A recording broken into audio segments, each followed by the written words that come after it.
Chers élèves, chers apprenants, vous aviez là en face de vous quelques questions qui, justement, des questions qui vont faire appel à vos connaissances du cours que vous avez vu. Voilà, donc je vais lire ces questions dans leur entièreté. En petit 1, réaliser le cycle de développement de la mousse.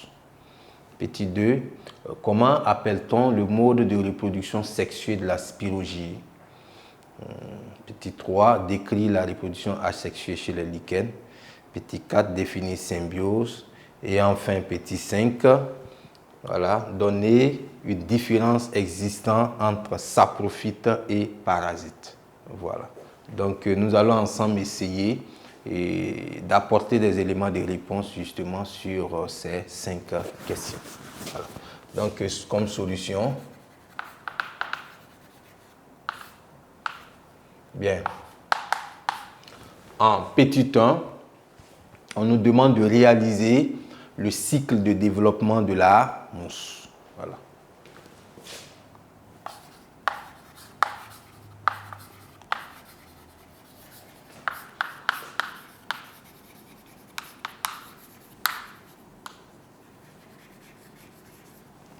Voilà. Donc, pour ceux qui se rappellent, la mousse, on parlait de pied mâle, on parlait de pied femelle. Voilà, sur le pied mâle, nous avons les organes reproducteurs mâles. Sur le pied femelle, nous avons les organes reproducteurs femelles. Voilà, ce qui va nous donner ce cycle-là. Pied mâle, pied femelle. Sur le pied mâle, nous avons l'antéridie qui est l'organe sexuel mâle. Sur le pied femelle, nous avons l'archégone qui est l'organe sexuel femelle. Dans l'antéridie, nous avons comme cellule l'entérozoïde. Et l'archégone, nous avons l'osphère. Voilà. Donc, l'osphère et l'entérozoïde vont se réunir, c'est la fécondation. À l'issue de cette fécondation, on va obtenir un œuf. Voilà. Et l'œuf va donner le sporogone. Voilà. Le sporogone va générer les spores. Et les spores vont tomber sur un milieu favorable. Voilà. Et donner justement une plante de mousse composée de pieds mâles et de pieds femelles. Voilà. Donc voici répondu la première question. La deuxième question, on dit comment appelle-t-on le mode de reproduction sexuée de la spirogyre? Le mode de reproduction sexuelle de la spirogyre est appelé conjugaison.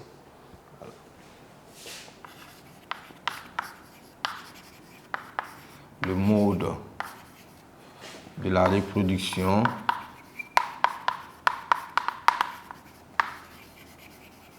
sexuée de la spirogyre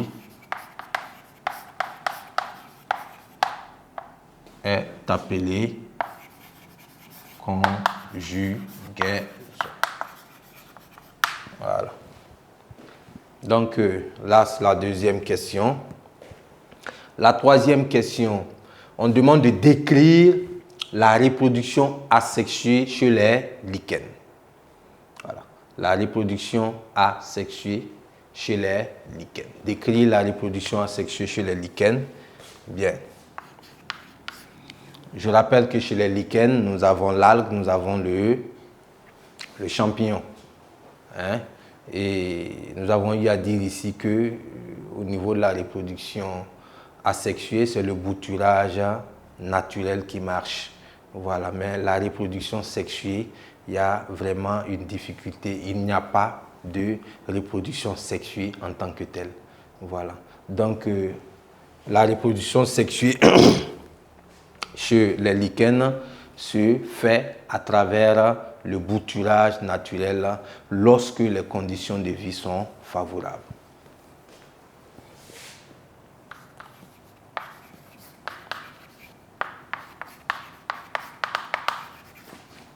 Donc la reproduction asexuée.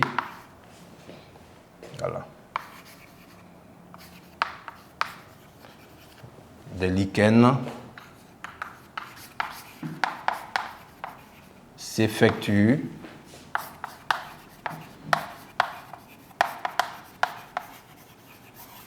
par bouturage naturel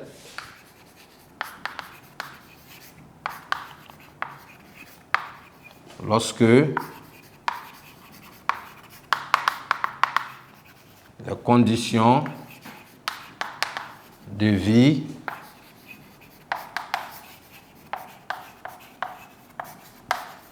sont favorables. Bien.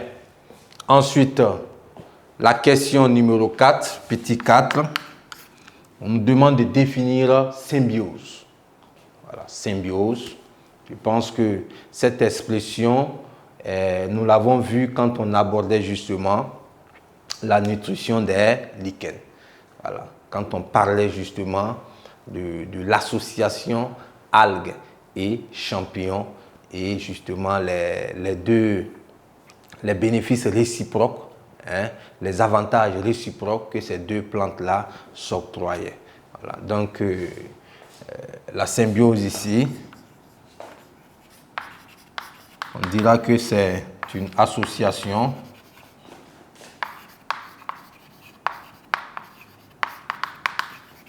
d'êtres vivants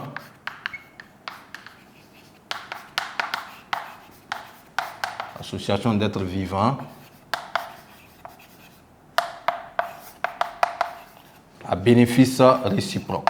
Voilà, chaque partie gagne. Association d'êtres vivants à bénéfice réciproque.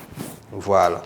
Bien, nous continuons avec la toute dernière question, la question numéro 5. On nous demande de trouver une différence qui existe entre saprophyte et parasite. Voilà. La différence qui existe justement entre ces deux. Il faut comprendre par saprophyte, cet être vivant-là, parce que je l'ai dit, hein, le saprophyte il y a des saprophytes chez les végétaux, il y a aussi des saprophytes chez les animaux. Voilà, c'est cet être vivant-là qui tire profit, voilà, d'un organisme autre, c'est-à-dire d'un autre organisme, voilà, pour se nourrir, soit pour s'abriter, soit pour se reproduire. Là, c'est un parasite. Voilà. Il tire profit.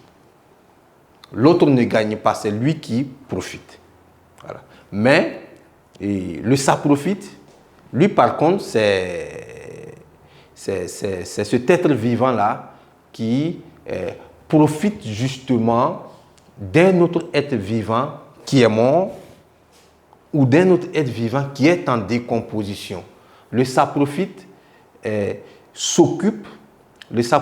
profite, hein, que ce soit un végétal, que ce soit un animal, profite justement des autres êtres vivants en décomposition. Voilà. Donc la différence justement existe à ce niveau-là. Voilà.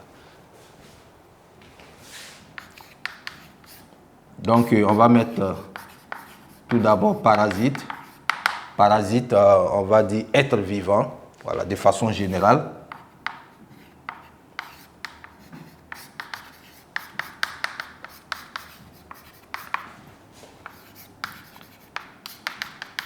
Qui tire profit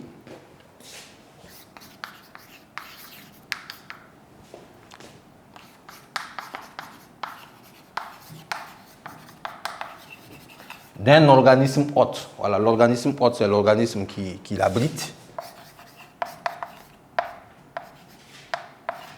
qui tire profit d'un organisme hôte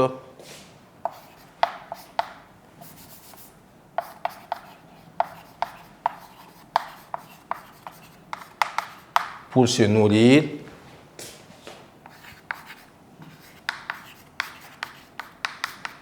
ou s'abriter ou se reproduire. Voilà. Là, c'est le parasite. Mais maintenant, le saprophyte.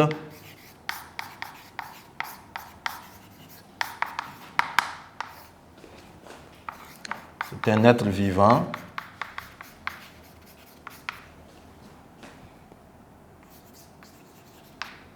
qui tire profit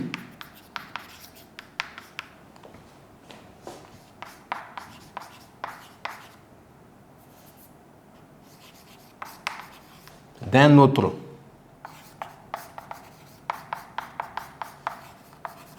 être vivant mort ou en décomposition.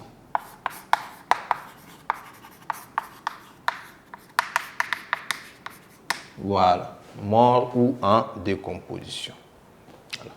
Chers élèves, chers apprenants, voici solutionner justement ces différentes questions que nous avions élaborées. Voilà, donc cet exercice vient boucler, proprement dit, le chapitre que nous avions abordé ce matin ensemble. Et je vous souhaite bonne écoute, bonne lecture, bonne rétention. On se voit la prochaine fois.